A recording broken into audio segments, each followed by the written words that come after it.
Hello friends, എല്ലാവർക്കും എൻ്റെ ഒരു പുതിയ വീഡിയോയിലേക്ക് സ്വാഗതം. It's me Akhil Satheesh and welcome to Akhil Satheesh world. വളരെ അധികം വിദ്യാർത്ഥികൾ റിക്വസ്റ്റ് ചെയ്തൊരു വീഡിയോ ആണ്. നിങ്ങൾക്ക് വേണ്ടി KTU-S1 വിദ്യാർത്ഥികൾക്ക് വേണ്ടി ഒരു ക്രിസ്മസ് വെക്കേഷനിൽ പ്രോപ്പർ ആയിട്ടുള്ള സ്റ്റഡി പ്ലാൻ തയ്യാറാക്കി തരുമോ, സ്റ്റഡി ടൈം ടേബിൾ തരുമോ എന്നൊക്കെ. അപ്പോൾ നമുക്ക് വിശകലനമായി തന്നെ നോക്കാം. തീർച്ചയായിട്ടും വീഡിയോ ആദ്യം തന്നെ ലൈക്ക് ചെയ്യുക. നിങ്ങൾക്ക് സ്റ്റഡി മെറ്റീരിയൽസിനും അതുപോലെ തന്നെ ഇമ്പോർട്ടൻറ്റ് ടോപ്പിക്സ് ക്വസ്റ്റ്യൻസിനും ഒക്കെ ആയിട്ട് നമ്മുടെ ടെലിഗ്രാം കമ്മ്യൂണിറ്റിയുടെയും ഇൻസ്റ്റാഗ്രാമിന്റെയും ലിങ്ക് ഡിസ്ക്രിപ്ഷനിൽ കൊടുത്തിട്ടുണ്ട്. ജോയിൻ ചെയ്യുക. ഈ KTU-S1 പരീക്ഷ നമുക്ക് പൊളിച്ചെടുക്കാം. അപ്പോൾ നിങ്ങളുടെ ഫ്രണ്ട്സിന്റെ തന്നെ റിവ്യൂകൾ കേട്ടതിൽ നിന്ന് നമ്മുടെ ഫസ്റ്റ് മാത്സ് പരീക്ഷ ഒരു സമ്മിശ്ര പ്രതികരണമായിരുന്നു. അത് കഴിഞ്ഞിട്ട് വന്ന ഫിസിക്സ് കുറച്ച് കടുപ്പമാക്കി, കെമിസ്ട്രി അധികം വലച്ചില്ല എന്ന ഒപ്പീനിയൻസ് ആണ് വന്നത്. ഇനി വരാൻ പോകുന്നത് കൃത്യമായിട്ട് പറഞ്ഞാൽ നിങ്ങൾക്ക് 3 പരീക്ഷകളാണ്. ഈ 3 പരീക്ഷകളും വളരെ വളരെ വളരെ ഇമ്പോർട്ടൻ്റ് ആണ്. ക്രിസ്മസ് കഴിഞ്ഞ് 29-ാം തീയതി ആദ്യത്തെ പരീക്ഷ ഗ്രാഫിക്സിന്റെയും മെക്കാനിക്സിന്റെയും രൂപത്തിൽ വരുമ്പോൾ 31-ാം തീയതി, അതായത് ഒരേ ഒരു ദിവസത്തെ ഗ്യാപ്പ് കഴിഞ്ഞിട്ട് നിങ്ങൾ പിന്നീട് എഴുതാൻ പോകുന്ന പരീക്ഷ എന്ന് പറയുന്നത് വളരെ ഇമ്പോർട്ടൻ്റ് ആയിട്ടുള്ള ബേസിക്സ് ഓഫ് സിവിലും മെക്കും അല്ല എങ്കിൽ ഇലക്ട്രിക്കൽസും ഇലക്ട്രോണിക്സും ആണ്. വളരെ ഇമ്പോർട്ടൻ്റ് ആണ്. അതിനുശേഷം ന്യൂ ഇയറിൽ നിങ്ങൾ 3-ാം തീയതി എഴുതാൻ പോകുന്നത് പൈത്തൺ ആണ്. പല വിദ്യാർത്ഥികൾക്കും ഏറ്റവും കൂടുതൽ ടഫ് എന്ന് പറഞ്ഞൊരു സബ്ജക്റ്റ് കൂടിയാണ്. അപ്പോൾ എങ്ങനെ നിങ്ങൾക്ക് ഒരുങ്ങാം? ഈ വീഡിയോ കാണുന്നത് നിങ്ങൾ കൃത്യമായിട്ട് പറഞ്ഞാൽ ഡിസംബർ 19-ാം തീയതി ആയിരിക്കും. ഇനി അടുത്ത 2-3 ദിവസങ്ങളിലേക്ക് നിങ്ങൾ ഫോക്കസ് ചെയ്യേണ്ടത് അത് പൈത്തൺ ആയിരിക്കണം എന്നാണ് എൻ്റെ ഒരു നിഗമനം. കാരണം നിങ്ങൾക്ക് ഈ പൈത്തൺ അൽഗോരിതമിക് വിത്ത് പൈത്തൺ അവസാന നിമിഷം നിങ്ങൾ ഓട്ടിച്ചിട്ട് പിടിക്കാൻ നോക്കിയാൽ, അതായത് കൃത്യമായിട്ട് പഠിച്ചു വന്നവരാണെങ്കിൽ ഓക്കെ, അല്ല എങ്കിൽ 19, 20, 21 നിങ്ങൾക്ക് പൈത്തൻ്റെ തിയററ്റിക്കൽ പാർട്ട് സ്ട്രോങ് ആക്കാനുള്ള ഒരു സമയം, പ്ലസ് അതിൻ്റെ ചെറിയ ചെറിയ പ്രോബ്ലംസ് കൂടി നോക്കാം. അതായത് 4 മൊഡ്യൂൾസ് ഉണ്ട്. 4 മൊഡ്യൂൾസ് എടുത്തു കഴിഞ്ഞാലും ചില മൊഡ്യൂൾസിൽ കംപ്ലീറ്റ് തിയറി പോർഷൻസ് ഉണ്ട്. പാർട്ട് എ നിങ്ങൾക്ക് സെറ്റാക്കി വെക്കാൻ പറ്റുന്ന സമയമാണ്.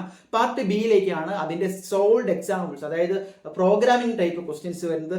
അതിൻ്റെയും 2 മൊഡ്യൂളിൻ്റെ കവർ ചെയ്യാൻ ഈ 3 ദിവസം കൊണ്ട് നിങ്ങൾക്ക് പറ്റും എന്നുള്ളതാണ് കൃത്യമായിട്ട് പറഞ്ഞാൽ. അതായത് എല്ലാ പോർഷൻസിൻ്റെയും തിയറി നന്നായിട്ട് കവർ ചെയ്യുക. അതിനുശേഷം ഓരോന്നിൻ്റെയും സോൾഡ് എക്സാമ്പിൾസ് അറ്റ്ലീസ്റ്റ് 2 മൊഡ്യൂളിൻ്റെയെങ്കിലും പൈത്തൻ്റെ ഈ പറഞ്ഞ പോലെ മാക്സിമം 21-ാം തീയതിക്കകത്ത് സെറ്റ് ചെയ്യുക എന്നുള്ളതാണ്. പിന്നെ നിങ്ങൾ നേരെ പോകേണ്ടത് ഇലക്ട്രിക്കൽ ആൻഡ് ഇലക്ട്രോണിക്സ്, അല്ലെങ്കിൽ ഇപ്പോൾ ഗ്രൂപ്പ് സിക്കാരെ സംബന്ധിച്ച് നിങ്ങൾക്ക് പൈത്തന് കുറച്ചുകൂടി സമയം എടുക്കാം. കാരണം ഈ ബേസിക്സ് ഓഫ് സിവിലും ബേസിക്സ് ഓഫ് മെക്കും വളരെയധികം പ്രോബ്ലംസ് ഒന്നും വരുന്നില്ല, കൂടുതലും തിയറിയാണ്, പിന്നെ കുറച്ച് സ്കെച്ചസും മെക്കാനിക്കലിൽ. പക്ഷേ ഗ്രൂപ്പ് എയ്ക്കും ബിക്കും സംബന്ധിച്ച് ഇലക്ട്രിക്കലും ഇലക്ട്രോണിക്സും അങ്ങനെ അല്ല. ഇലക്ട്രോണിക്സ് നിങ്ങൾക്ക് തിയറി പഠിച്ചിട്ട് പോയി, സ്കീം പഠിച്ചിട്ട് പോയി, അല്ലെങ്കിൽ സ്കെച്ചസ് പഠിച്ചിട്ട് പോയി എഴുതാം.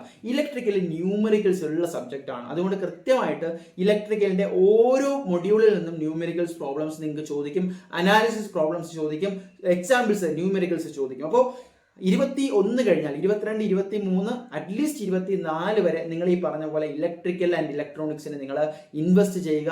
ആ മൊഡ്യൂളിന്റെ ബേസിക്സ് നന്നായിട്ട് പഠിച്ചു വെക്കുക. ബേസിക്സ് മാത്രമല്ല, കാരണം ഞാൻ പറയാൻ ഒരേ ഒരു ദിവസം മാത്രമേ പിന്നീട് ഇലക്ട്രിക്കൽ ആൻഡ് ഇലക്ട്രോണിക്സിനായാലും ബേസിക്സ് ഓഫ് സിവിൽ ആൻഡ് മെക്കിനായാലും ഉള്ളൂ. അപ്പോൾ ഈ 4 ദിവസം എടുത്തുകൊണ്ട് അതിന്റെ 4 മൊഡ്യൂളും നന്നായിട്ട് പഠിക്കുക എന്ന് തന്നെ പറയും.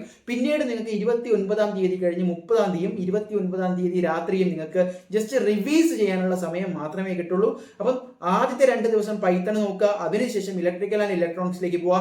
പിന്നെ കണ്ടിന്യൂസ്ലി നിങ്ങൾ 25 അല്ലെങ്കിൽ ക്രിസ്മസ് മുതൽ 24 or 25 നിങ്ങളുടെ ഇതിന് വിട്ടിരിക്കുന്നു.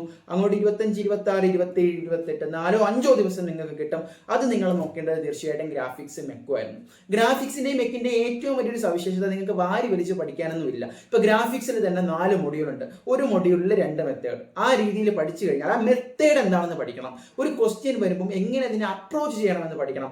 അത് പഠിച്ചതിന് ശേഷം നമ്മൾ ഉൾപ്പെടെ പ്രൊവൈഡ് ചെയ്തിട്ടുള്ള നോട്ട്സിലൂടെ നോക്കി അതെങ്ങനെയാണ് എക്സിക്യൂട്ട് ചെയ്തതെന്ന് പഠിക്കുക. അപ്പോൾ ഗ്രാഫിക്സും മെക്കാനിക്സും ഒരുപാട് പഠിക്കാനുണ്ട് എന്നൊരു കൺസെപ്റ്റ് തെറ്റാണ്.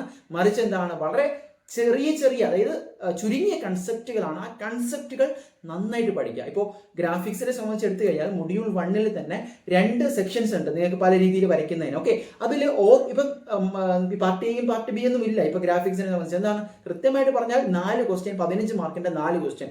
ഓരോ മൊഡ്യൂളിൽ നിന്നും 15 മാർക്കിന്റെ ഓർ ക്വസ്റ്റ്യൻ, അതായത് ടോട്ടൽ 2 ക്വസ്റ്റ്യൻ ഉണ്ടാകും, ഒരു ക്വസ്റ്റ്യൻ നിങ്ങൾ അറ്റൻഡ് ചെയ്യണം. ആ രീതിയിലാണ്. അപ്പൊ ആ മെത്തേഡ് പഠിക്കുക എന്നുള്ളതാണ്. ചില മെത്തേഡ് സ്കിപ്പ് ചെയ്താലും നിങ്ങൾക്ക് അത് കറക്റ്റായിട്ട് എന്ത് ചെയ്യാൻ പറ്റും, നിങ്ങൾക്ക് ആൻസർ ചെയ്യാൻ പറ്റും. അപ്പോൾ അതിൻ്റെ ടോപ്പ് വീഡിയോസ് നിങ്ങളുടെ മുന്നിലേക്ക് എത്തുന്നുണ്ട്. അപ്പോൾ ഈ രീതിയിൽ കഴിഞ്ഞാൽ പിന്നീട് നിങ്ങൾ ഓൾറെഡി പഠിച്ചു വെച്ചിരിക്കുന്ന പൈത്തൻ്റെ ന്യൂമറിക്കൽ എക്സാമ്പിൾസും സോൾഡ് പ്രോഗ്രാമിംഗ് ടൈപ്പ് ക്വസ്റ്റ്യൻസും ജനുവരി 1, 2 അതുപോലെ തന്നെ 31-ാം തീയതി വൈകുന്നേരം കൂടി നോക്കി കൃത്യമായിട്ട് ജനുവരി 3-ാം തീയതി നിങ്ങൾക്ക് എക്സാം ഹാളിൽ പോയി പരീക്ഷ എഴുതാൻ പറ്റും.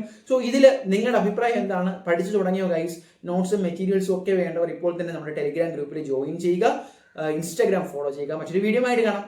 ബൈ.